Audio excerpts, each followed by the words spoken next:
Japan is a country with an ancient culture unlike any other. There's so much wisdom within its timeless ideas and traditions. After living here for 2.5 years, I've searched for the answers that shape this unique culture. What drives Japanese people, what brings them joy, and what makes their way of life so distinct. Today, I want to share what I have discovered, the concepts that define Japan and where they come from. And most importantly, how you can apply them to your life. Hello and ikimashou, isolation. But before we dive into these timeless Japanese concepts, it's important to understand why Japan's culture is distinct from the rest of the world. And the answer might surprise you. For over 250 years, Japan lived in near complete isolation. This period is known as the Edo period or the Sakoku era. Literally closed country. Lasted from the early 1600s until 1853. During this time, foreign trade, travel and outside influence were heavily restricted. While Europe experienced revolutions and industrialization, Japan developed its own quiet bubble, refining art, philosophy and social order in a deeply introspective way. Every detail of life, from tea ceremony to architecture, became an art of simplicity and purpose. That changed in 1853 when Commodore Matthew Perry arrived from the United States and demanded Japan to open its ports for international trade. From that moment forward, Japan began to blend two worlds, East and West. You can see this everywhere. Take their writing system. The kanji is originally from China, but Japan added 2 more alphabets, forming a script that is uniquely their own. The same applies for language, fashion and pop culture. Japan doesn't just copy, it transforms. It absorbs influence and refines it, always maintaining its sense of identity and harmony. What makes Japan truly special isn't that they resist change.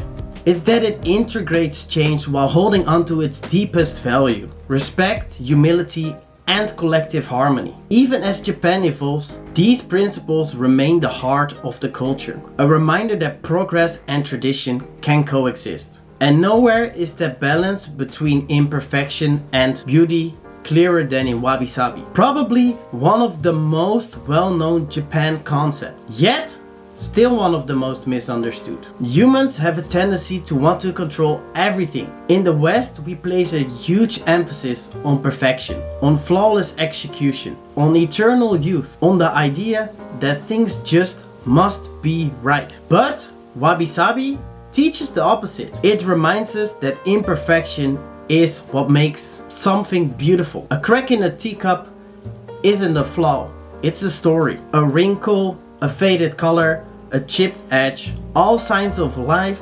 time, and character. In Japan, this idea is celebrated through kintsugi, the art of repairing broken pottery with gold. Instead of hiding the cracks, they highlight them, turning brokenness into beauty. This philosophy asks us to let go of our obsession with perfection and find peace in the unfinished and imperfect. When I started YouTube again 3 months ago, I realized I needed to embrace my own imperfections too. For months, I hesitated to post again because I wanted everything to be perfect.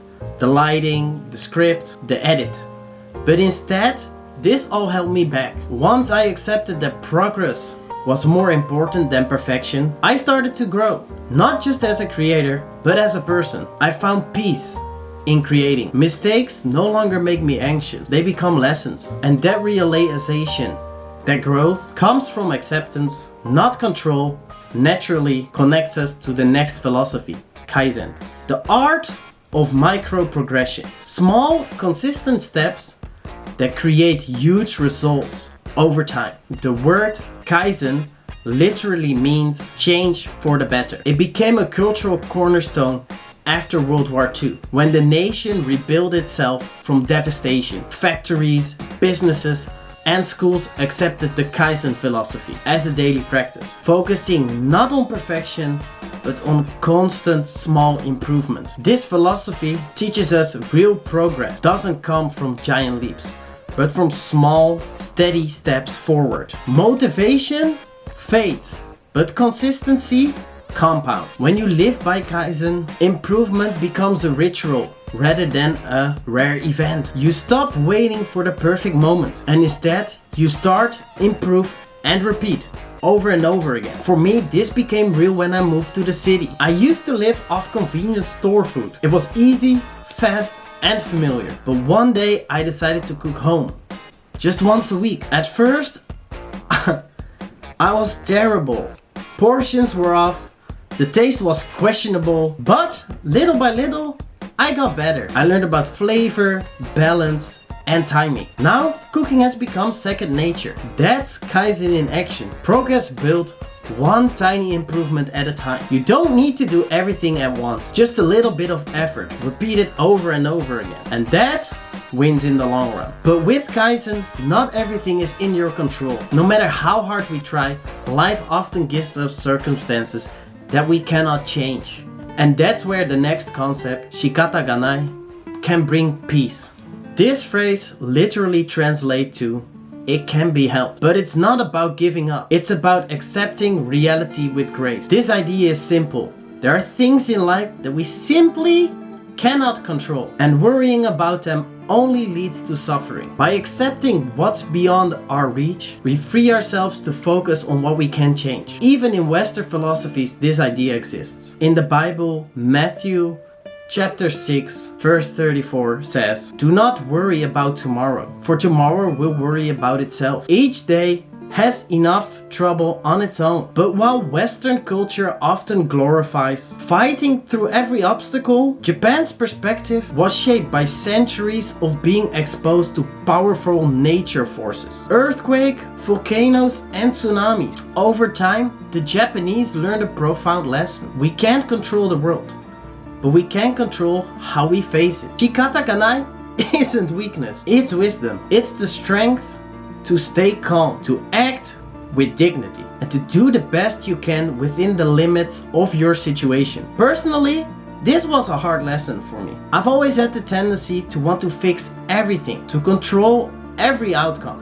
But when I moved to Japan, I couldn't read every sign and follow all directions. For a while, that frustrated me. But eventually, I realized, for now, it cannot be helped. And that realization brought me a sense of peace. The next concept builds upon that same sense of quiet strength, but adds something more. It's called Gaman, quiet strength, enduring the unendurable with dignity. In the West, we often reward those who are vocal about their struggles, those who share their pain openly. In Japan, it's the opposite. Here, those who endure hardship silently, who maintain composure under pressure, are admired for their discipline and restraint. Gaman means protecting your dignity and stability in the face of adversity. It's about perseverance without complaint, a kind of living stoicism. This mindset became deeply rooted during difficult times in Japan's history,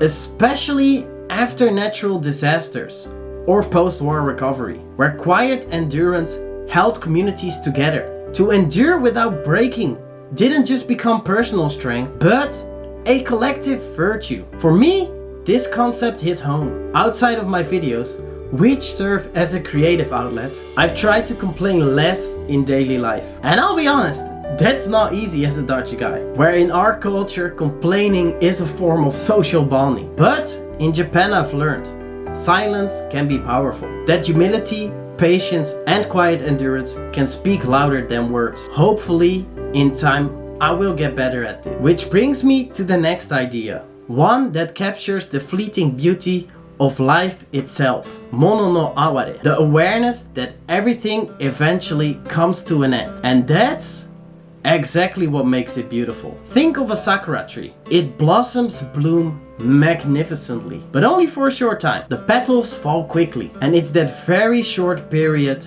that makes us cherish them so much. You see this same appreciation in the small moments in life. At summer festivals, playing all traditional games outside, or simply enjoying a meal you love. The beauty lies not in how long something can last, but in the fact that it happened at all. When I lived in the countryside of Nagano, I saw this philosophy come to life. People found joy in the simple things, sharing food, talking together, keeping traditions alive, and celebrating fleeting moments, because they might never happen again. There was some kind of peaceful awareness there, an understanding that time moves on, that moments fade, and that is what gives them meaning. It's a way of seeing life not through loss, but through gratitude. And that collective appreciation, the way people come together to celebrate impermanence, leads perfectly into our next concept.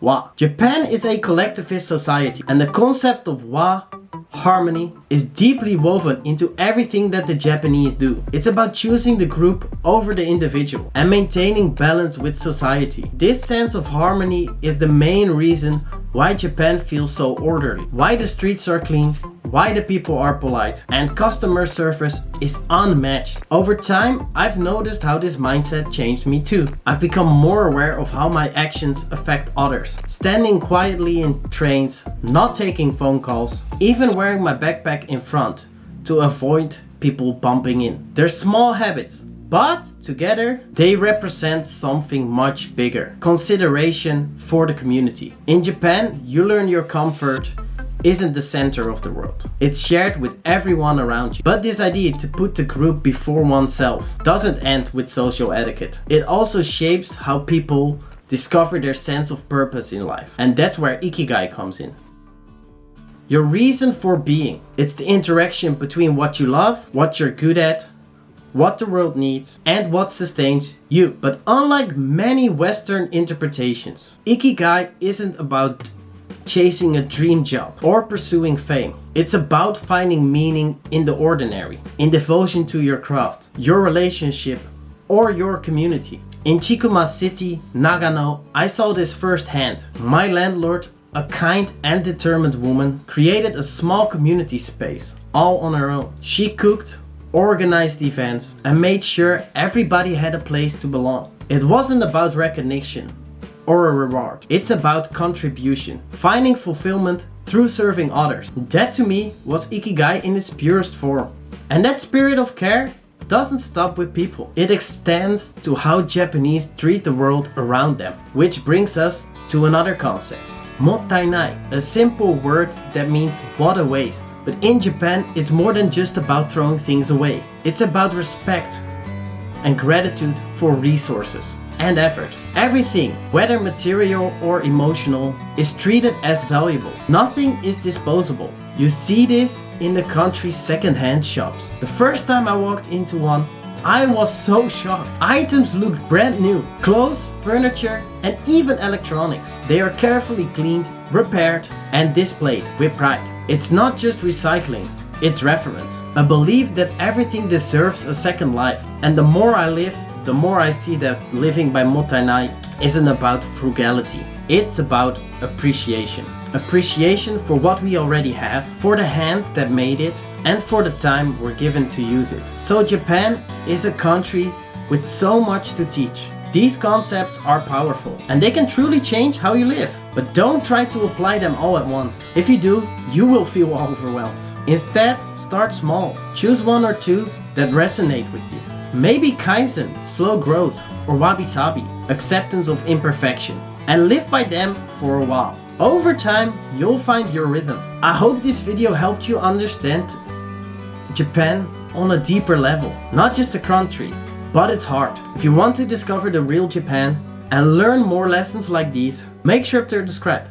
And I'll see you in the next video. This is already the end of it. See you next time. Danny Japani, out.